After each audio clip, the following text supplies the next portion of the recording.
Bismillahirrohmanirrohim. Wargi-wargi Mang Dedi baraya-baraya ki Sunda. Alhamdulillah. Ayeuna Mang Dedi beris neruskeun ieu carita Talaga Getih bagian anu ka-52 na. Sakumaha anu kantos di Bandungan dinahan Canu Katunda bagian anu kahijina.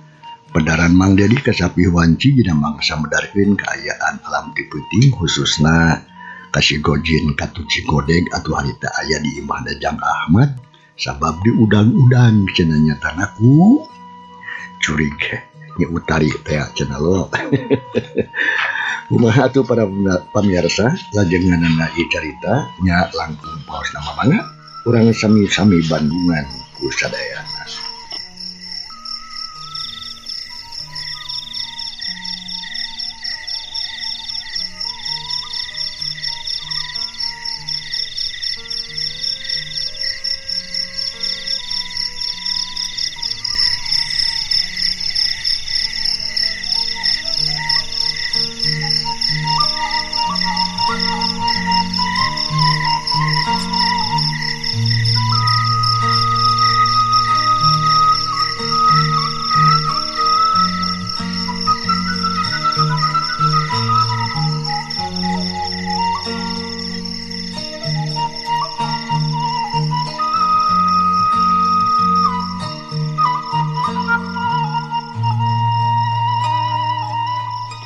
Kaayaan alam harita teh beuki peuting bae.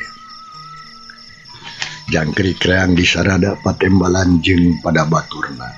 Estuning mata kelar jeung mata kuah asok sanajan cikeneh kadatangan ku jurig utari ka imahna. Sedangkeun Jang Ahmad harita salaku pribumi keur mirun sene we terus atuh naheur cai kana seeng. Telila antarana cai teges asak malah diwadahan kada baskom. Samalah sakalian we mawa lamak bersih terus dibawa ka tengah imahnya atuh. Tatu Cigodeg jeung tatuna Cigojin teh dikumah nepikeun ka bersih diubaran sabisa-bisa we ku Basani. Dibantuan ku Jang Ahmad menjadi anakna. Teteh lah Basani jeung Jang Ahmad mah sanajan kabelang jalma anu kahirupan sederhana ge menang-menang panghina ti jalma sejen tapi ari kana mere pitulung mah estuning matak picontoin batur. Sabadana atuh ngubaran teh dibarengan ku rasa ikhlas ridho lillahi ta'ala. Teu pernah milih-milih jalma matak teh heran Basanip jeung Jang Ahmad menik kacida tulatena dina lulungan batur teh. Gancangna carita atuh sagarupana geus beres. Cigodeg jeung Cigojin tatuna ditubaran. Samalasor ku si Ambu disuguhan cai kopi anu ngabul keneh kopi tubruk. Duanana kacida atoheun. Kaayaan alam harita beuki peuting bae. Malah harita teh wanci geus mimiti ngagayuh kajanari leutik. Hawa karasa tiis menikeun ka nyecep camewek kana awak. Hayam jago geus aya nu kongkorong sakali-kalieun. Jika nama moali ladi oge tangtu bakal datang waktu subuh. Jang mama jang oge. Gayeun nama geus ase cisok dongengkeun nya kajadianna anu geus garandapan ku Jang duaan teh. Ceuk Basani tumanya ka Cigodeg katu Cigojin. Nu kaayaanana katempo geus rada-rada tetihan deui ayeuna mah. Teu sepat teuing kawas tadi, malah tatuna oge geus teu pati nyari teuing cenah. Menang padanya serupa kitu ti pribumi nyatana ti Basani. Duanana silih reret, tapi kulantaran tadi geus rumasa ditulungan. Nya nu akhirna mah barabat Cigodeg teh ngadadarkeun deui kajadian nu tadi ka alaman ku maranehna. Teu mimiti datang ka garduh rona tuh nebikeun ka mangsa harita sakabehna ditetek anu liwat. Nya teu lila antarana Cigodeg geus rengse medar pangalamanana malah ditungtungan ku cungar cengir lantaran tatu aya dina beungeutna karasa peurih samalah tarangna anu ngajeno oleh segede anu puyuh karasa nyeri da pungguh atuh meni pocok urut tidak gor kana batu teh harita. Loh, Tak gitu Bapak, aduh karadapan ku abdi duaan teh. Cek si Godeng mungkas dongengna. Bari jeung panon melong atuh kabah sanip anu katempung di Colohok. Kitu deui atuh si Amu jeung Jang Ahmad. Sakadapan mah atuh kalakah ting harulang we da pugu. Asa kurang percaya lamun teu ninggal ku panon sorangan mah. Parandene kitu dia Jang Ahmad oge tadi nyaksian dina mangsa juri hulu kakalayangan di Jomantara. Malahan mah ngadeuketan ka manehna. Malah mah nepikeun katerus lumpat na becir asup ka jero imah Jang Ahmad tadi teh. Ngadenge kitu pok si Abah harita. Nyebita kitu naya kono kadandapan udang mama teh duaan jeung Jang Udin teh. Lamun kitu mah matak heran jeung matak sieun atuh ceuk bahasani bari ungut-ungutan. Sedangkeun Ambu Suminah jeung Jang Ahmad harita teh jempe-jempe we teu ngomong. Pok si Gojin harita, "Asuh mohon Bapak, salaras pugu oge matak sieun samari mah. Tos 2 kali diudag-udag ku jurig buntung teh. Si jurig buntung huluna, alah barukanan geus 2 kali. Laras, Bapak kitu malih ti payung adu duaan dek kantos dudikeun ka di kejebur ka kula Bapak ici sagarupi." Astagfirullahaladzim. Tapi nyaha si juri gulu teh make jeung udang-udang segala rupa. Nyaha ujang duaan boga kasalahan ka maranehna ada kumaha ieu. Cek Bapana Jang Ahmad bari jeung neuteub harita ka si Gojin ret deui atuh ka si Godeng. Maksudna mah hayang ngajelaskeun berenang. Atuh si Gojin meunang pananya kitu ti Bapana Jang Ahmad ngahulang sabab manehna oge masih keneh bingung. Tapi dina jero hate mah duanana geus baroga sangkaan lamun jurig hulu anu ngudag ka maranehna teh kayalian ti jurig Nyanyi Utari rubi binasa ku Darja. Sarta moal salah lamun ayeuna arek males bati ka maranehna. Da pugu jelas si jurig hulu teh pernah mere ancaman, tapi si Gojin teu bisa ngajelaskeun pikalebah dinya lantaran loba kahariwan sok sieun kanyahoan komo deui apan Ambu Suminah jeung basanip teh indung Bapak Nyi Utari nya puguh we. Ukur jempe we harita mah teu ngajawabna naon. Yang ceuk basanip bari jeung neuteub pok nuruskeun deui omonganana.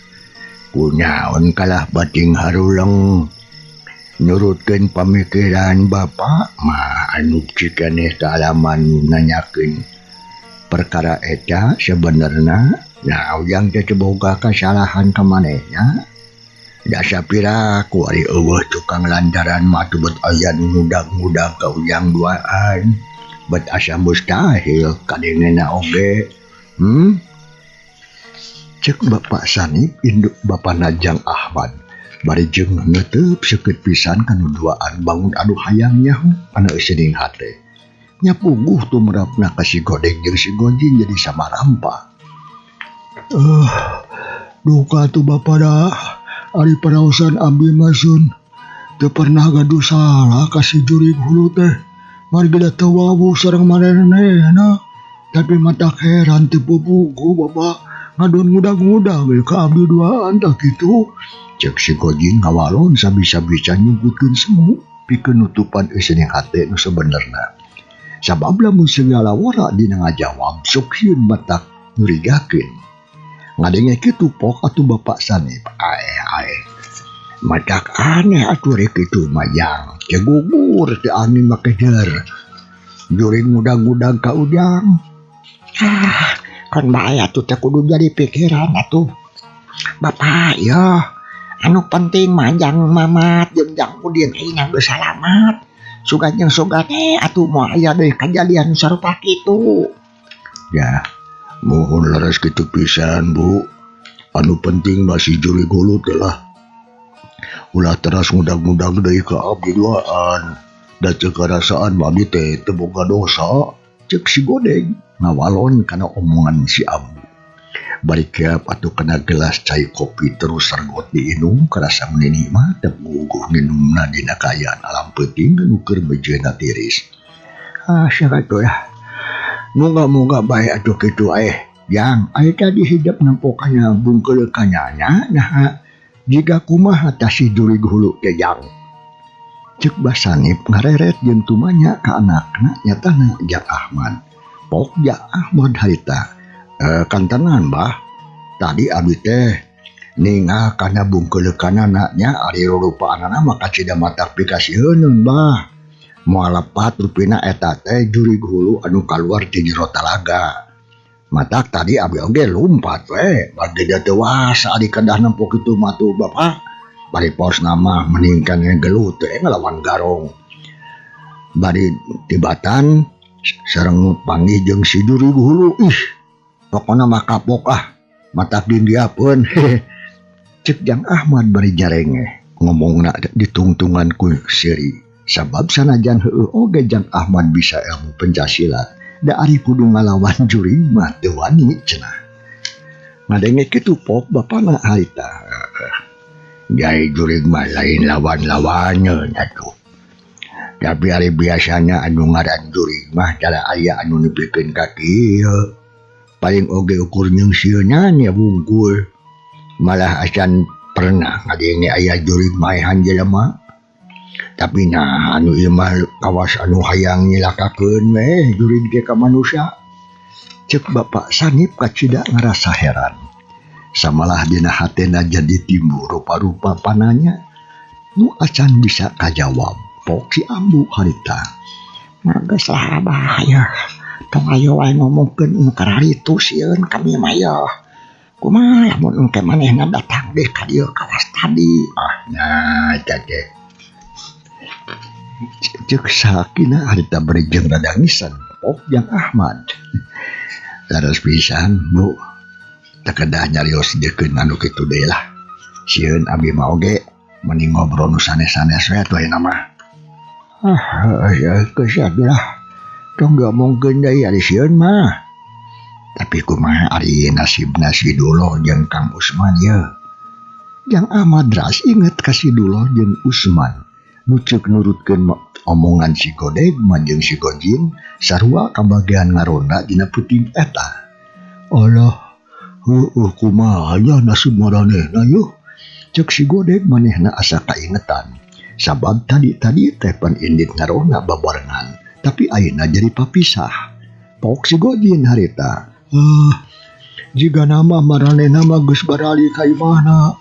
Lantaran lupa teh heula teh pan tadi teh. Nya muga-muga we sing salamet Caripikeun kawas urang nanasuban teh. Apan urang mah menikah sakire puhna tuh menikah barared kieu. Cek si Gojin beriret kana awak jeung bincurangna andaradas.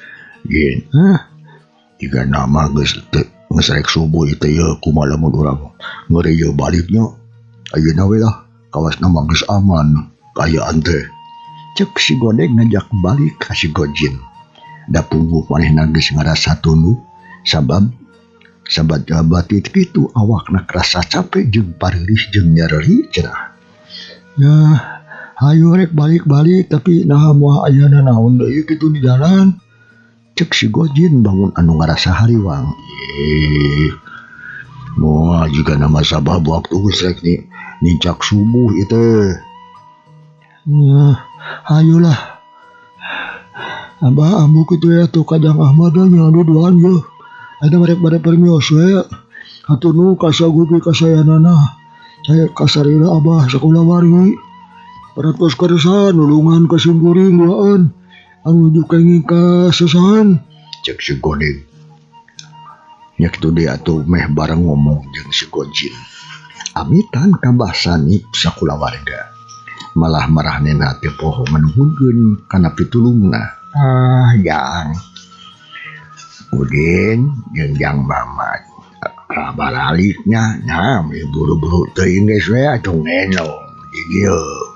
Cek Mbah Sanip bari panon ngomong ka si Godeg jeung ka si Gojin. Atuh nuhun Bapak Nanging abdi duaan teh dia teu seueur teuing karek ngarepotkeun. Sarana deui da ayeuna marupina kayaan teh tos aman nya bade permios we atuh abdi teh yueuh. Senyawa sok we atuh arek keukeuh peuteugeuh rek balik majang duaan. Rek baralik majang deui memangnya waktu teh geus subuh ieu teh. Sarta moal lilade oge bakal aya anu adzan di masjid. Ya, sumuhun laras sabaraha mangga tuh bah di kantun bah nya. Samohon wah, ambo mangga di kantun engge yo. Sok atuh ka ditu rek baralik mah sing hati-hati di jalan. Zaman ayeuna ya mangga cek Jang Ahmad deui harita. Si Godeg atuh jeung si Gojin ngajak salaman ka seueur jelema euceuk. Malah ditampanan ku sare oge. Sanggeus kitu mah terus jero tarurun kaburuan kencis indit rek baralik ka imahna cenah. Ari bapa sanip sakulawarga sabada anu duaan indit. Sakabehna teh bari sasare deui da puguh jadi leungit pitunuheun teh. Nya anu akhirna mapurung dewe tiluan ngobrol ngaler ngidul teu lila antarana jeledur we kadenge salat muadan di masjid. Malahan mah ditutulkeun ku halangna sorak adan estuning mata kuaas.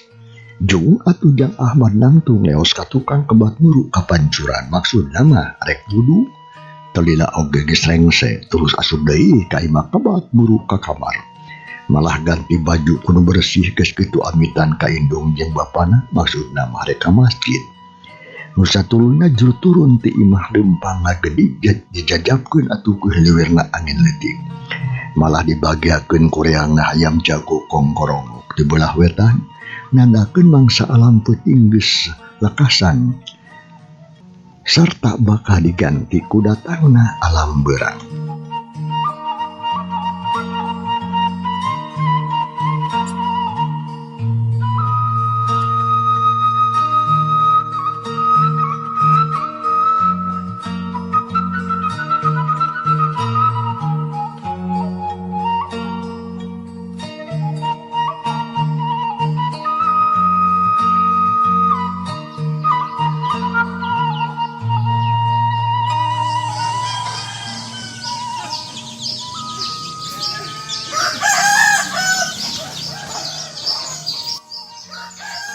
Dekat catur di jalanna Jang Ahmad geus nepi ka masjid. Gok amprok jeung Bapak RT kitu deui jeung anu sejena. Nya sanggeus sararea ngumpul maprak we ngajalankeun salat subuh berjamaah. Kalawan husu ari anu jadi imam tayalieun iwati Bapa lebe. Tapi lamun separeng palebe keur aya kaperluan sok diselangan heula nyatana kubah ewon. Teku selila anu sarolat teh geus rengse. Malah terus hararea atuh kaluar ti masjid bring atuh baralik meningalit. Bari jeung sajajalan atuh harita galecok ngobrolkeun papanggihanana. Jang Ahmad anu keur ngabuih ngadongengkeun kajadian peuting tadi nu tumiba kasih Mamat jeung kasih Udin. Nyatana si Godeg jeung si Gojin teh. Bareng jeung kitu ti kajauhan aya salah saurang awewe nu datang nyampeurkeun. Samalah katempona mah lempangna bangun anu rusuh. Sampingna disingsatkeun ka luhur ampir rek nepi kana tuhur kawasna mah ngarah teh jadi ngalengkah meureun. Ari eta awewe tayalian ti BRH indungna si Dolen tukang warung teh. Anu harita teh keur bingung ari sabab salakina anu ngaran Mang Sukron ti peuting keneh oge beut eueuh di kamar. Malah geus diteang ka sababeureun tempat kapancuran jeung ka mana we keukeuh teu kapanggih salakina teh. Telila antarana sorog adu PH amprok jeung rombongan Bapak RT anu kakarabaralik di masjid sararea ngrasa heran nempo BEH betara-tara ti sasalider make datang harita teh nyampeurkeun kana alitan anu karek bubar ti masjid. Nya harita atuh Bapak RT. Ayeuna teh nyeha. Mari bangun anu rusuh. Cek Bapak RT bari melong ka BEH. Kabeneran harita teh kaayaan geus rek caang sareng cantihan sabab wanci geus maju ka isu. Bapak RT puluh kuring teh ieu. Kayak bingung ieu teh. Kumaha teh nya? Bingung kunaon ieu teh? udang hees jadi bingung kieu kumaha deh. Cuk Pak RT ngerasa heran. Nya kitu deui anu sejen malah hampir sakabehna melong ka BH. Boga oge salaki kuring teh ieu Kang Sukron teh pacing gede oge eueuh ieu mah. Tak kitu Bapak RT. Astagfirullahaladzim cenah bah. Bewon kumaha? Ke. Nyabut bisa eueuh atuh nya. Kumaha omongannya omongna eta teh bi. Bah Ewon meleunimrung kana omongan Bapak RT jeung BH. Pengukurin teh ya abdi ge teu apa abah tapi ari ti sore keneh mah atuh aya di imah samalah mah geus ngagorer di giron nyareup kuring mah sare atuh da puguh geus tunu tapi barang kuring liar atuh Kang Sukron teh geus eueuh deui samarahan mah geus diteangan ka sabeberning imah tetapi oleh mah teu katangi kitu deui atuh kapancuran oge diteangan kata celinga tapi tetep eueuh. Cek BH neneng tarewelang ngajelaskeun atawa mereka keterangan ngeunaan salaki Mang Sukron anu eueuh di imah. Sakadapan Pak RT ngahulang. Jadi kitu. Tapi naha atuh teh buru-buru laporan ka kuring teh atuh bi. Cek Pak RT nganaha-naha bau anu ngaras. Ka BH teh malah gancang nempas BH harita. Ai Pak RT mah kumaha sok bodor wae. Ari taun teh ieu rek kumaha nguring mere laporan sabab kejadian oge mir penting. Haja mandi kitu peraku atuh ku sare oge teh kadene akan kaayaan teh meuni mata pika keungeun. Dia loba anu mata aplikasieun jadinya we teu wani atuh rek turun ti imah oge. Aya apaan aya jang dolen anak bubu. Nya titah we atuh apaan geus bujang budak teh. Peraku teh ludeuk ini sorangan. Gusti Agung boro-boro si dolen mah kalakan ngarengkol we. Beri di kukulung ku si maut malahan mah embong kaluar rual acan sabab sieun cenah. Kapok sok sieun panggil deui jeung si jurig hulu buntu teh cenah. Geus. Cek Bah Ewon harita bari nyalanak ka hareup. Geus enak ieu. Tong loba ting adu carita plebah kieu mah. Mending oge hayu urang tareangan welah ka saurarea. Sabab naon bisi aya kajadian anu tumiba ka Mang Sukron. Sarta can kanyahoan ku urang, da puguh geuningan bet asa mata kuriweuh kayaan di lemu urang teh ieu. Jeung na deui ge loba anu araneh-aneh. Cek Abah Ewon ngajak ka sararea sangkan buru-buru teh nareangan Mang Sukron anu ngadadak eueuh ti imahna. Ngadenge kitu pok Bapak RT harita. Hayu atuh kitu cenah naon, satuju kuring oge hayu atuh ayeuna mah dah. Urang tareangan ku sarea kabener ada rek caang deui. Nya sok adi tuh balik heula ieu keun heula nya namanya. Keun Mang Sukron malah di tareangan ku kuring sakabehna ieu. Sok tarungguhna heula di imah tong waka loba kareuwan. Sing regreg heulaanan di. Muga-muga salaki bibi gancang apaan we. Cek Bapak RT bari ngareret ka BH anu harita keur ngajajanteng nangtung bari jeung ngabandungan. Nya mangga atuh Pak RT ari kitu mah keun atuh bibi marek balik. Jak itu. Nya sanggeus meunang kaputusan kitu mah leos. BH teh rek balik heula cenah ka imahna. Bari Bapak RT jeung anu sejenna terus we atuh nareangan Mang Sukron. Kaayaan alam harita teh memang geus isuk-isuk. Jigana sakedeung deui oge basang batarat surya bakal muncengis di belah wetan. Angin leutik ngahiliwir cai ibu ngagarendang. Pating garenyas atuh jenat dang daunan sakapung sok pating karaclah gerag-geragan kana lemah. Hawa isuk karasana teh tiis menikeun ka matak tapi matak segar kana awak da puguh tempat deukeut ka pagunungan.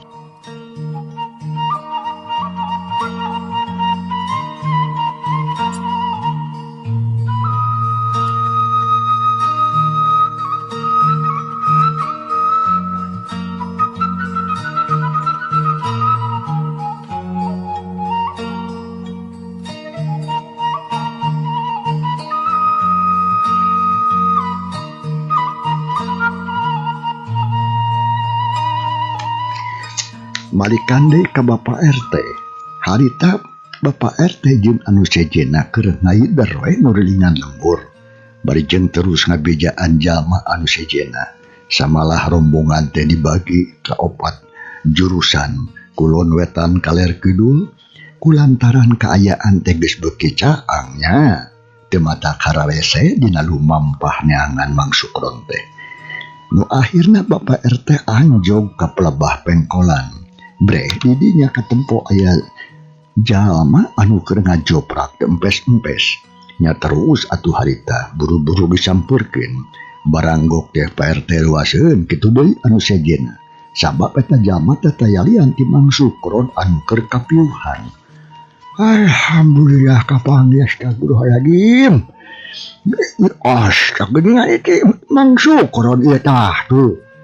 Pak RT kaget. Tapi terus atuh gog cimogok dikirin awakna anu keur ngajoprak. Nya terus pada ngariung-riung ngarubung-rubung ku nu sejena. Pok bah ewon harita. Nya geuningan ieu. Jang Sukron ieu teh. Tapi nya aku naon make jeung ngajoprak di dieu maranehna teh. Manehna teh cisok atuh gancang pariksa euy jangan teh. Kumaha kayaannya nya hariwang abah mah ieu. Bisi kumaha onam. Cek abah ewon beri melong kana beungeut Mang Sukron anu katempo meureun kapias. Ari buwirna geunteul da puguh atuh geus di tengah peuting teh aya da di dinya. Bapak RT pok harita amang abah. Keun atuh urang pariksa heula ieu. Ya bener sok kadinya. Rampa-rampa awakna sasadengeukeun kedak jantungna. Ragamang atuh Bapak RT ngarampa kana taran Mang Sukron. Cep parasa meuli camewek tiis. Ngapli kana leungeun geus dipapai kana awak tetela. Sarua meuli tariis da puguh hampir sapeuting jeput kaanginan jeung kaibunan. Nya terus atuh harita ngarampa dadana. Malah didengekeun ketek jantungna kalawan apik jeung tariti tetela geuning. Masih aya keneh ketut jantungna da puguh Mang Sukron mah ngan saukur kapiuhan hungkul atawa kapaehan. Kumaha ye? Ya ede. Aya keneh jantung ketek jantungna. Cek bah ewon harita. Tumanya bangun anu geus teu sabar. Ari sabab merasa salempang sok sieun Mang Sukron cenah geus eueuh nyawaan. Ngadenge kitu pok Pak RT harita. Aya ketek jantungna mah bah. Kawasna mah ye Mang Sukron teh ngan ukur kapiuhan.